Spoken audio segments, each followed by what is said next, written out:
अस्सलामुअलैकुम वरहमतुल्लाहि वबरकातुहू। आप देख रहे हैं आर्टिकल वॉइस। हमारी आज की इबारत है झूठों की असम्बलियाँ।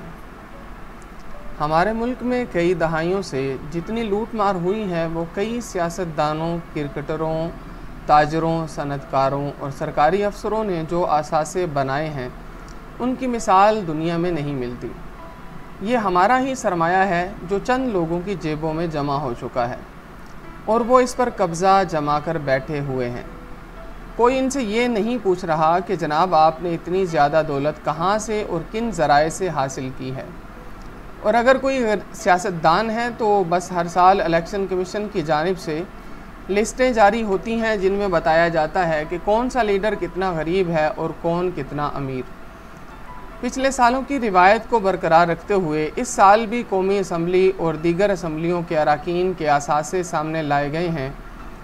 अब चंद रोज़ तक ये इशू ज़ेर बहस रहेगा, लेकिन हकीकत में इसे संजीदा कम ही लिया जाता है, बल्कि शुगल मेले के लिए मजाक वगैरह उड़ाने की हद तक या फिर मज़ाहिया प्रोग्राम की हैसियत से इसे याद रखा जाता है।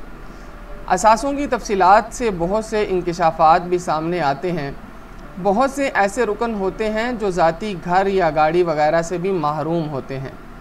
कौम को बताया जाता है कि वो अपनी ज़ोजा मोहतरमा के घर में रहते हैं और इनकी नकलो हरकत पर भी इन्हीं की गाड़ी में होती है। ऐसे में यही महसूस होता है कि साहिब एक ड्राइवर, मुआविन, सहूलतकार वगैरह की हैसियत से इस घर में रहते होंगे, जबकि तमाम तर अहकामात इसी के चलते होंगे जो घर और गाड़ी का मालिक है। लेकिन क्या कीजिए कि दिल उधर नहीं जाता। अपने ही असासाजात को अपने अहल खाना के मुख्तलिफ़ अफराद के नाम कर दिया जाता है और ख़ुद को कंगाल ज़ाहिर करके कौम के सामने पेश कर दिया जाता है। इस कदर झूठ आप मेरी इस बात से ज़रूर इत्तेफाक करेंगे कि पाकिस्तान में कौमी या सूबाई असम्बली का इलेक्शन लड़ना कोई आसान काम नहीं है, क्योंकि जो उम्मीदवार जीत कर असम्बली में आता है वो कम अज़ कम 10 करोड़ रुपए खर्च कर चुका होता है। अब जिस रुकन असम्बली के पास कुल 50 लाख रुपए हों वो कैसे असम्बली में पहुंच गया। और कौमी और सूबाई असम्बलियों के अरकान के लिए इलेक्शन कमीशन ने अखराजात की हद मुकर्रर कर रखी है। इस राज को बच्चा बच्चा जानता है कि मुकर्ररा हद में किसी सूरत इलेक्शन नहीं लड़ा जा सकता। इलेक्शन कमीशन सिर्फ गोशवारे तलब करता है, जेली असली के चक्कर में कोई नहीं पड़ता। यूं पहली ईंट ही टेढ़ी रख दी जाती है। जो लोग करोड़ों रुपए लगाकर इलेक्शन लड़ते हैं तो ज़ुबान खल्क यही कहती हैं कि उन्होंने ना किसी तरह अपना ख़र्चा पूरा करना होता है। खैर, इसी साल भी इलेक्शन कमीशन की जानिब से फहरिस्त जारी की गई है जिसमें वज़ीर आज़म इमरान ख़ान ने 10 करोड़ 82 लाख रुपए मालियत की प्रॉपर्टी रकम ज़ाहिर की और वज़ीर आज़म के पास ज़ाती गाड़ी नहीं है। शहबाज शरीफ के असासों की मालियत 18 करोड़ 96 लाख रुपए है।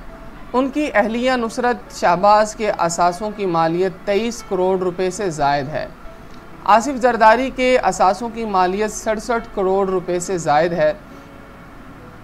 बिलावल भुट्टो जरदारी के असासों की मालियत 1 अरब 54 करोड़ रुपए से ज़ायद है, जबकि इनके दुबई में 2 विलास में शराकत दारी भी है। वज़ीर रेलवे शेख रशीद अहमद के पास 3 करोड़ 58 लाख रुपए के असासे, 8 करोड़ 73 लाख रुपए का बैंक बैलेंस और 25 लाख रुपए के प्राइज़ बांड हैं। राना सनाउल्लाह के पास 6 करोड़ 60 लाख रुपए के असासे हैं। पीपल्स पार्टी के सैयद खुर्शीद शाह के पास भी 6 करोड़ रुपए के असासों के मालिक हैं। मुराद सईद गरीब अरकान कौमी असम्बली में शामिल हैं। इनके पास 36 लाख नकद और 15 तोला सोना है। इसी तरह पीटीआई रहनुमा शहरियार आफरीदी 2 करोड़ रुपए के असासों के मालिक हैं, जबकि वज़ीर दिफा परवेज़ खटक 13 करोड़ 95 लाख के असासों और 2.5 करोड़ रुपए का बैंक बैलेंस रखते हैं। PTI के MNA समीउल हसन गिलानी 1 अरब से ज़ायद असासों के मालिक हैं, जबकि वफाकी वज़ीर अली ज़ैदी 3 करोड़ रुपए से ज़्यादा असासे रखते हैं। मज़े की बात यह है कि 362 अरकान असम्बली में से 200 के करीब कौमी असम्बली ऐसे हैं जिनके पास ज़ाती सवारी या ज़ाती घर नहीं है, और 150 के करीब अरकान असम्बली के पास 1 करोड़ रुपए से कम के असासे हैं। शाहिद खाकान अब्बासी एक एयरलाइन के मालिक हैं जिसका एक जहाज़ अरबों रुपए मालियत का है, जबकि उसके असासे महज 65 करोड़ रुपए ज़ाहिर किए गए हैं। मैं ज़ाती तौर पर लाहौर और इसके गिरदो नवा के मेंबरान को जानता हूँ, इनमें से कोई भी गरीब ख़ानदान से ताल्लुक़ नहीं रखता, इसलिए इस कदर कम असासे ज़ाहिर किए गए हैं कि इन पर तरस आता है।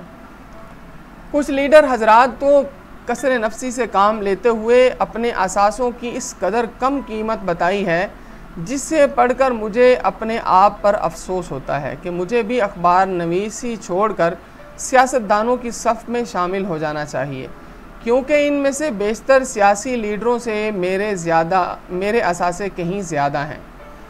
मुझे भी अफसोस हो रहा है कि मैंने सारी उम्र ऐसे ही अखबार में नौकरी करते हुए गुजार दी।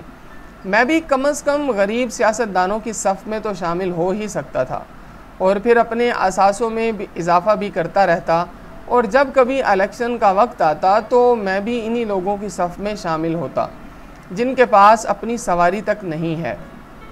क्या हम इन असम्बलियों से उम्मीद रख सकते हैं कि ये आवाम की खिदमत करेंगे जिनकी बुनियाद ही झूठ पर मबनी हो?